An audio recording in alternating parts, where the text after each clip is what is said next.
You're talking about Corey today? Corey? No, I can always talk about Corey, though. What's up with Corey? Yeah. Well, on my way home last night, I listened to Conan, and he had Andy Richter on, and Andy was talking about Dancing with the Stars. Dancing with the Stars, and it was really funny. And he also revealed that he needed hip surgery before that. When he found out, he was gung-ho to go, after not wanting to. And then he commits to it, and then he finds out he needs hip surgery. And that it's bone on bone, and it's really bad. Before he ever got into rehearsal. Yeah. Yes. Mm-hmm. And he's like, but I have to do it anyway. I can't, dump out now. He broke his NDA because he had told the doctor, he's like, well, I'm supposed to do Dancing with the Yeah, Stars. Which he goes, technically breaks my NDA. I hope they don't come after me. And the doctor was like, yeah, you can do it. Go ahead and do it. Yeah. And he says they practiced 4 hours a day, 7 days a week. Mm-hmm.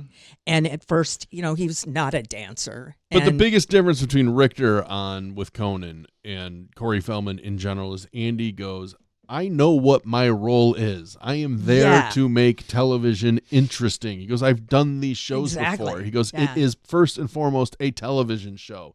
Corey Feldman doesn't get that. Corey thinks it's all about him. Right. And he's just going to do what he wants to do when he does it. He's finally been invited to the show that's made just for him. I know. I had a weird sort of conspiracy theory, though. I thought maybe the scoliosis came up because Andy Richter had a hip problem and he was going to milk the sympathy. Oh, that's smart.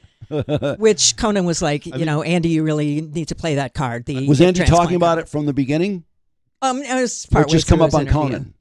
It just came up on Conan. Oh, yeah. Okay. But in his Dancing with the Stars, did he say, oh, by the way, I'm doing this with bone on bone? I haven't heard him say that on the show, but I haven't been really watching it that close. But God, he was really funny. And hearing those two talk, just their history is just fucking crazy.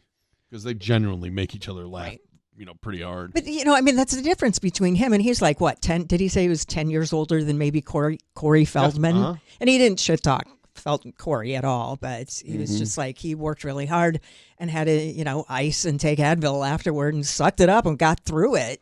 Well, Corey just caught scoliosis, so I don't think he, weird. really didn't know what the cure was or how to deal with it. I looked yesterday. I can't find anything about him saying he has scoliosis until Dancing with the Stars. He just got it. I'm going to ask my new friend ChatGPT. If you can develop scoliosis. Why doesn't Theo Von use that excuse? He has scoliosis. Scoliosis. Yeah, there you go. Well, it's probably coming. He just didn't. He didn't think of it. Oh boy. Does Corey Feldman have? Oh boy, now I got to spell scoliosis. SCO. I don't know. I did my best, Trudy. Okay. It's It'll searching know. the web. Let's see. I can't imagine that he wouldn't have told us that by now. He tells us everything. In interviews tied to his participation on Dancing with the Stars, Feldman referenced that he had terrible posture and that the show was helping him work on an issue he's had since he was a kid. These comments were made in the context of his battle with scoliosis. Entertainment Weekly notes that he's been on the journey since being diagnosed with scoliosis. So I think he did just get it. How many people have gotten scoliosis at the age of 52? Ask ChatGPT that. Yeah. I predict no one. Should I write caught? And by the way, was there really a Corey Cleaver character in the Leave the Lever thing? Really? Yes. I looked into it. There was a one-time, like a made-for-TV movie or something, and there was, I guess he was Corey Cleaver, but he went by Kip. And it sounds like it's a one-off, like, I don't know if it was a made-for-TV movie or what it was, but a lot of people were aware of it. Is there any way to find out how many people watch that? It didn't sound like it was super popular, but a lot of people seem to know about him being on it, probably from him. According to my new best friend ChatGPT, scoliosis can develop later in life called adult onset scoliosis or degenerative scoliosis, and it's surprisingly common in older adults. Between 2.5% to 25%, that's quite a range, have scoliosis, depending on severity and age. It's usually after the age of 60. And women are more affected.